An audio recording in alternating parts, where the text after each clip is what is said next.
Welcome to The Explainer. So, today we're looking at something absolutely unprecedented unfolding within the world's most successful military alliance.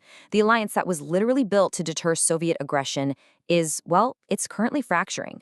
They just can't agree on how to respond to the ongoing conflict in the Gulf. We're talking about a fundamental cracking of NATO, and it's happening in real time, under the immense pressure of the Iran war. And look, this isn't just about regional politics. This is about the structural integrity of global security and the potential erosion of the world's most vital deterrence. Let's get right into it. Okay, let's dive into this. Because the message from the US president to NATO allies was, to put it mildly, blunt. Quote, stay away, unless they just want to load up their ships with oil. I mean, wow. That is a jarring, incredibly public rejection of help from the most powerful military alliance in history, right in the middle of an active war. So while European members of the alliance were scrambling to figure out how to secure the very strait that carries their critical energy supplies, the message from Washington was simply, stay out of it.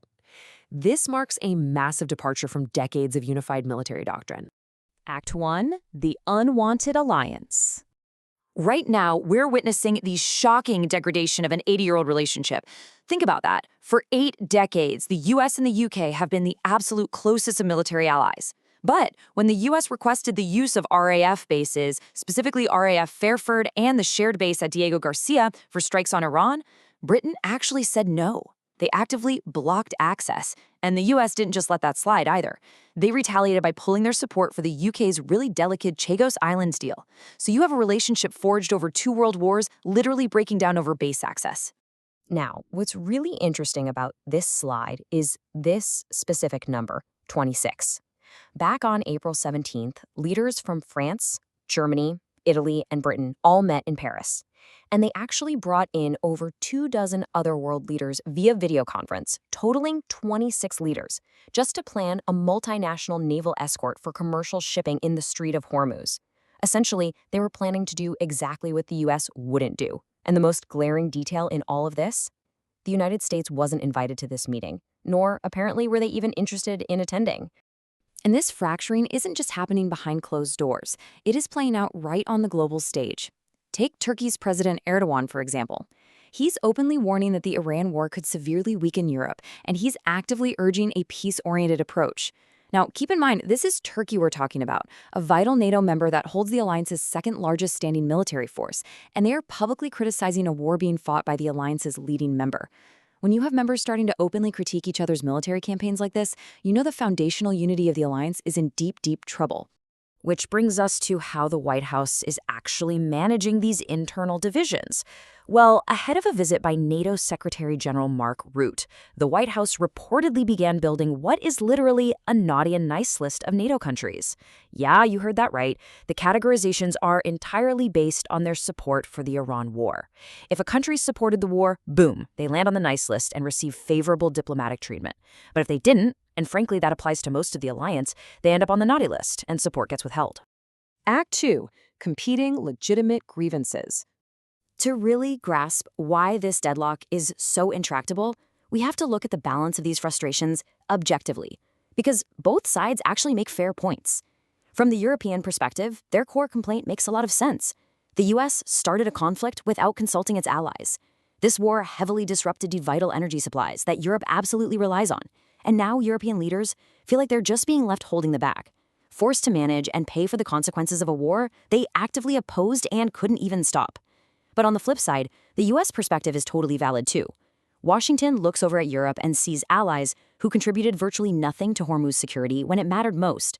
And now, they see those same allies trying to insert themselves into a crisis they really could have helped prevent in the first place. And right underneath that U.S. frustration is this highly consequential percentage, 2%. The core historical grievance from Washington is the fact that the vast majority of NATO allies still spend below the agreed-upon 2% of their GDP on defense. So from the American point of view, they feel like they are basically subsidizing European security, all while taking criticism for how they handle Middle Eastern threats. You can see how this financial disparity just acts like an accelerant, adding fuel to every single fire within the alliance. So, with these very real grievances actively tearing at the fabric of NATO, we really have to zoom out and ask the much bigger question: who is watching these cracks form? Because, trust me, the fallout of this internal squabbling goes way, way beyond the Gulf. Act 3, the Article 5 threat. So the crucial point here is Article 5. This is the absolute bedrock of NATO. It's the principle of collective defense. It is that ironclad guarantee that an attack on one single NATO member is treated as an attack on all of them. The true value of NATO isn't found in any single military operation. Its entire geopolitical weight rests on the absolute, unwavering credibility of this one single promise. But here's the stark reality of the situation. Article 5 only works if allies, and adversaries for that matter, actually believe it. Deterrence is entirely psychological. Every single crack in the alliance over the Iran war, every refused base access, every naughty list, dangerously erodes the credibility of Article 5. Because you have to wonder, if members won't cooperate on energy security, will they actually risk nuclear war to defend each other's borders? The very second that doubt creeps in, global security is fundamentally compromised. Because the ultimate beneficiaries of this NATO infighting, they aren't in the Middle East. Russia is closely watching the European theater. China is watching the Pacific theater. Every single time a NATO ally distances itself from the United States over Iran, it signals to Beijing and Moscow that this alliance might just hesitate when it truly counts. The geopolitical consequence here is crystal clear. When allies squabble over wars of choice, deterrence degrades where it is needed most. Act 4, a post-American security order. You see, the Iran war is exposing a really fundamental tension, one that the Iraq war actually started years ago. It's the tension between an alliance built strictly for collective defense and a leading member that chooses to fight wars of choice without collective consent. As the source material points out, Iraq cracked the alliance, but Iran could be the issue that finally breaks it. And here's the thing about alliances. They rarely die with some dramatic overnight withdrawal. They tend to die slowly, and usually in 3 stages.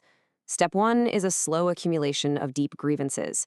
Step 2, traditional diplomacy gets replaced by naughty and nice lists, which honestly function a lot more like a protection racket than a genuine partnership.